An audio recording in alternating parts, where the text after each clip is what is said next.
Hello everyone, this is JTS8 here, and today we're going to take a look at this 2010 MacBook Pro. Now, to show you the problem, I'm just going to boot it up and you will see instantly what is wrong with this.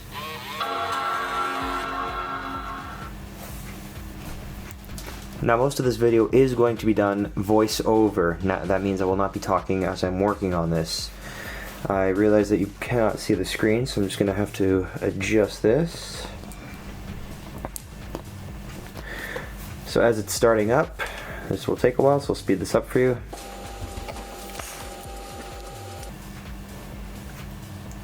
And there it is, the flashing question mark folder of death. So for those who aren't familiar with Apple products, that's the equivalent of a Windows blue screen on steroids. Now, the main cause of this is that Apple is not detecting an operating software, so we're just going to do a hard shutdown. We're going to try a couple possible fixes. So the first fix, we're going to boot her up, and we're just going to see if we can find. We're just going to see if we can find another disk drive, whether it be in internet recovery mode, normal recovery mode, and it looks like it's going to be internet recovery mode as soon as I connect to the internet. Boot in internet recovery. This could take a couple minutes. I have pretty decent internet, so I'll say it takes about 3 or 4 minutes, so I'll see you guys when it's finished. So that means that the internet recovery mode was utterly useless.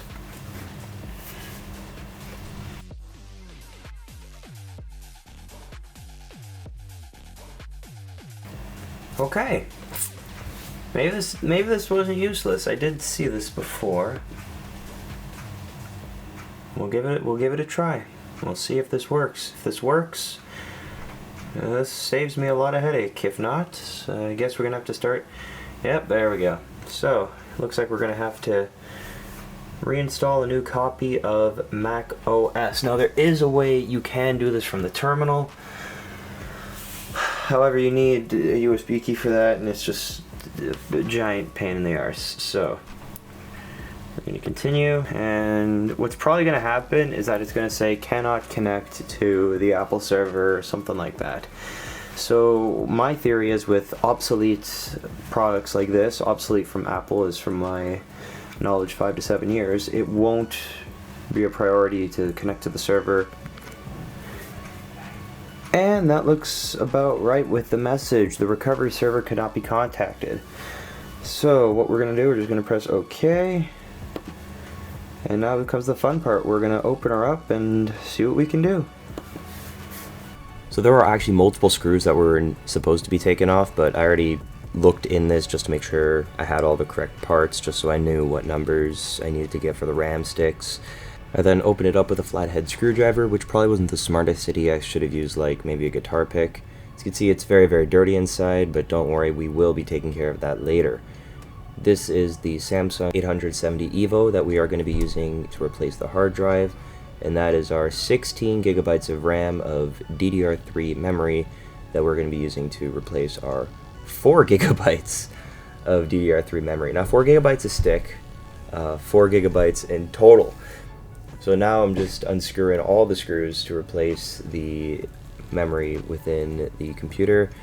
I've never actually replaced laptop memory, so you're going to see me mess up a couple of times doing this, but aside from that, it was very, very, very satisfying to click it out and click it back in. I'll stop talking so you guys can have a listen when my camera wants to stop having a seizure with its autofocus.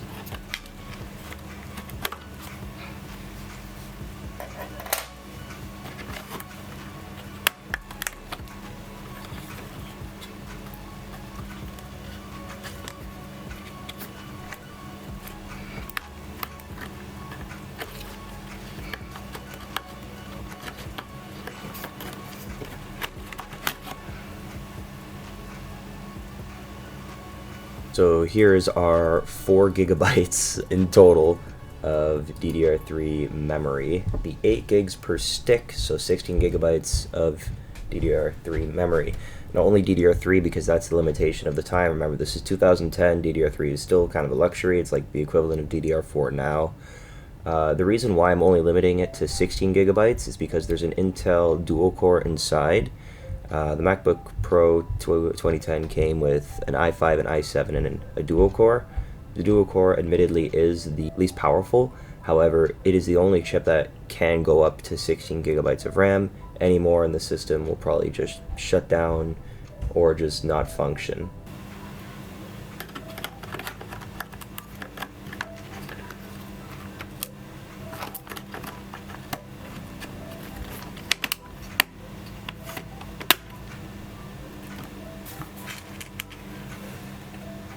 Now I'm just going through the process of taking out the hard disk drive just so we can replace it with double the storage from 250 gigabytes to 500 gigabytes and severely increase the read and write speed. So all you really had to do was just unscrew a couple screws, take that small plastic piece out, and then you're good to go. You would then have to unplug the ribbon SATA cable very gently and carefully, and then you're going to have to unscrew the 4 screws at the side, which keeps the hard drive in place so it doesn't like flail around your computer. There's my thumbs up, very happy. That's probably delayed, but who cares? So now we're going to unbox the 870 Samsung Evo. This is like putting a nuclear reactor inside of your computer. The bottlenecking is going to be utterly ridiculous, and I've already tested it out. It is ridiculous. It is a lot thinner, a lot lighter, and a lot cheaper actually than the hard drive that was already inside of the computer. Although the hard drive, admittedly, it does look a lot cooler with the blue computery thing at the bottom. So now we're just gonna put the screws at the side of the SSD, my apologies, so it doesn't move around inside of the computer. Then we're just going to reattach the SATA connector just like that, and then we're going to go ahead and put the plastic piece back on, and that should be it for the hard drive and SSD replacement.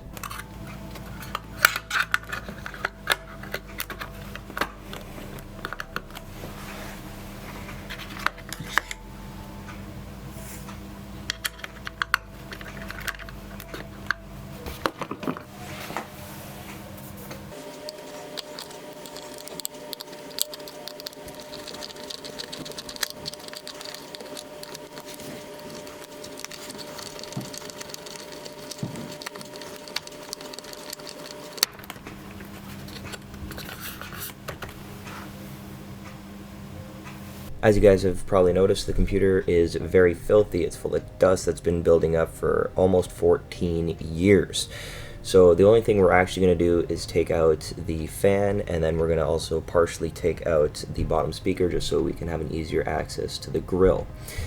I personally would have liked to repaste the CPU and GPU dies inside of the motherboard. However, that involves removing all of the connectors, and I personally do not feel like I have the skills to do that. You can believe me, I did not want to break this beautiful piece of nostalgic technology while just trying to re-thermal paste an old CPU and GPU die. So here is my wonderful Staples air compressor. I know a lot of people aren't going to be happy that I'm using an air compressor, but on a smaller laptop like this, on a small scale, I don't think a vacuum or a blower would have.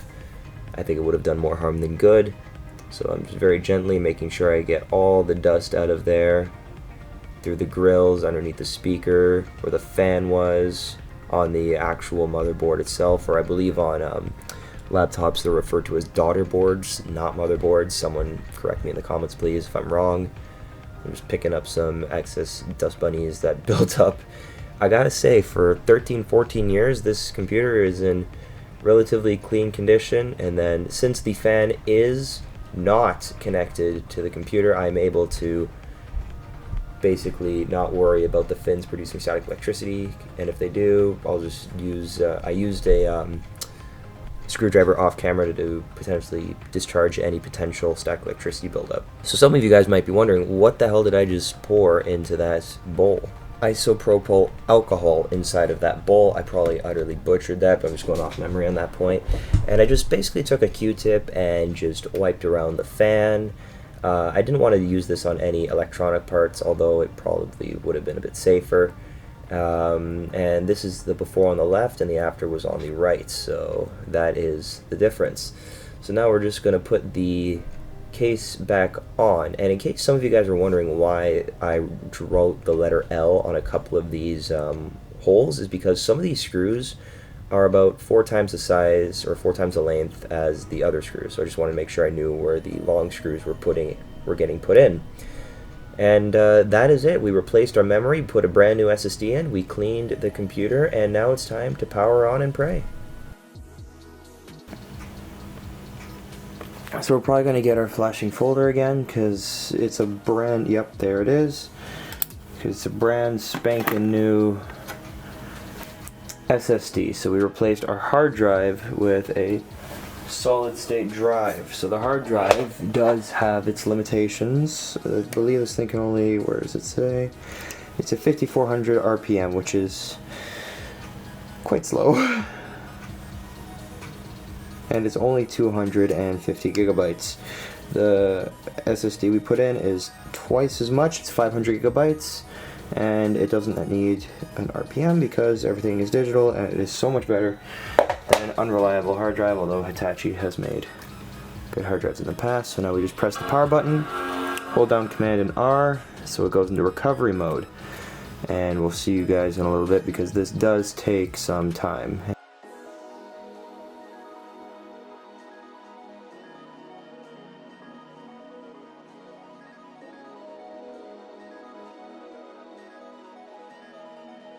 Alright, so now we're back to a very familiar looking screen. So this is the recovery page.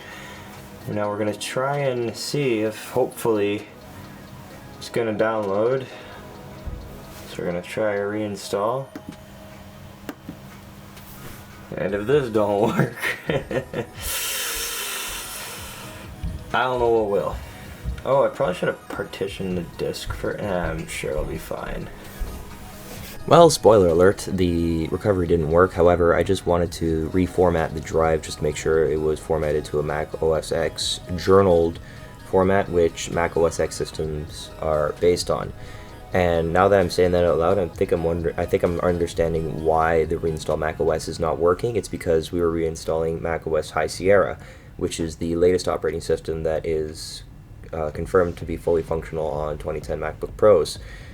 We probably should have been installing El Capitan or any older Mac OS X software that would have actually worked on this computer.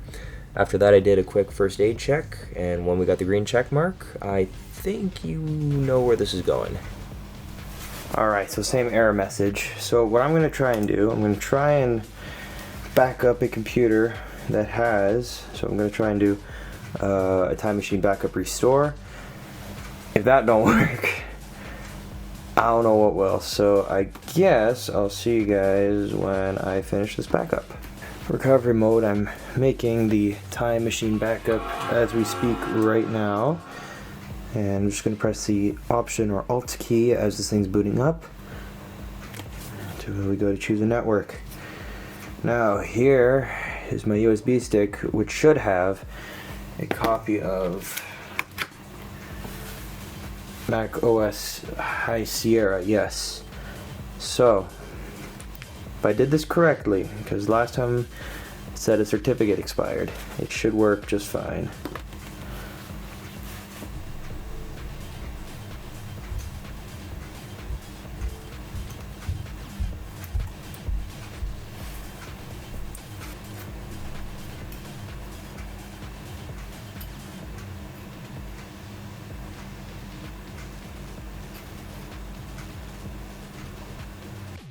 At this juncture, I'm just doing a PV RAM reset. I believe it's just flushing out all or any data that could have been stored in the RAM or any corrupt files that could be preventing the computer from booting into Mac OS. It's a very, very, very rare scenario where this actually does anything productive, but at this point I was willing to try anything, so spoiler alert, it didn't work. There's more to this video and a part 2 coming, so you guys can already see where this is going. Apologies, guys. Had to do a quick battery change. Didn't realize the camera died, so I'm not sure exactly how much was saved, but we now have 2 startup disks. We have the install macOS High Sierra from this USB. We restored that to the SSD, brand new SSD that we put in after we formatted it to a GUID partition map with macOS extended journaled. So we're just going to click on this and hopefully it'll boot into... Okay, so this is me officially giving up. Yoink. I'm going to go get the time machine. Hopefully it has finished backing up, and we'll see you guys when that's finished. I don't even know at this point. We have a backup that I've stored on this hard drive, which will not come into focus for some reason. So we're going to plug this gabagoo in. We're going to fire this baby up again, and then it's back to the basics. We're going to try to get her going from the recovery page. In case you're wondering why I stopped talking here, I actually had to replace some of the audio because there were some things that were said that YouTube wouldn't appreciate. I made a backup from Time Machine, but apparently what I wasn't aware of is that it had to be the exact same model of Mac, not a mid-2015 MacBook Air that was using a macOS High Sierra. So unfortunately that did not work. Desperation actually came into effect here when I actually ordered something off of eBay. This is going to be a wonderful USB key with macOS X El Capitan installed on it, along with some other macOS X or macOS up to Catalina in case there's ever an issue. So I'm just gonna plug that macOS X USB key in after I do the Alt and pray that it would work. So it booted up to what looks like the more familiar macOS X loading screen. There's my thumbs up, as I'm a little bit happy to see something aside from cannot connect to recovery server. Now I'm just gonna go and make sure that my drive is A-OK and that all of my USB install macOS X are present.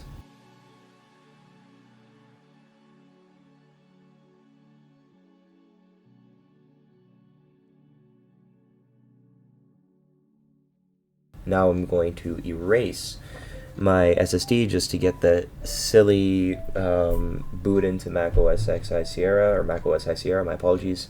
We're going to get that out of the way just so we have a clean slate for the USB to load into. I think I may have zoned out here on my phone, which is why we're kind of staring at this screen. And there we go. Now I figured it out that it was finished.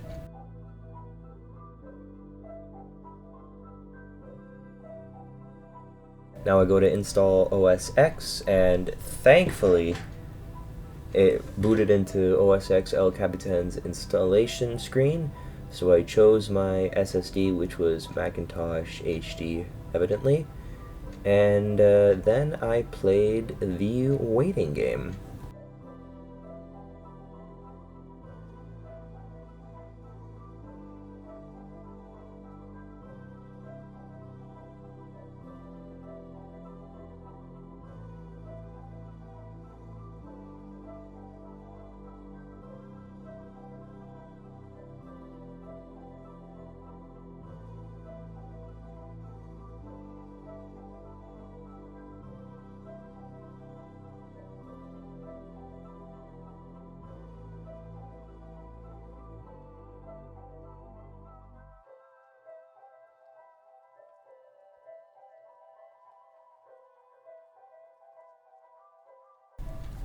And after a literal week of troubleshooting and figuring out what the hell was going on, it looks like we finally were able to successfully boot into Mac OS X El Capitan's installation screen.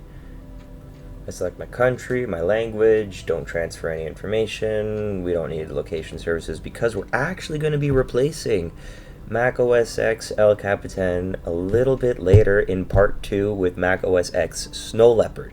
It's a 2010 laptop. I want to use 2008 software. It was actually pretty cool because I actually dual booted this computer after I finished recording, so this can actually record in not record. This can actually boot into Mac OS X El Capitan or Mac OS X Snow Leopard. And there we go. It's setting up my Mac. It finished the diagnosis, and boom, she's working. And we'll see you guys in part 2 when we put Mac OS X Snow Leopard inside. And there's my very, very, very happy dual thumbs up.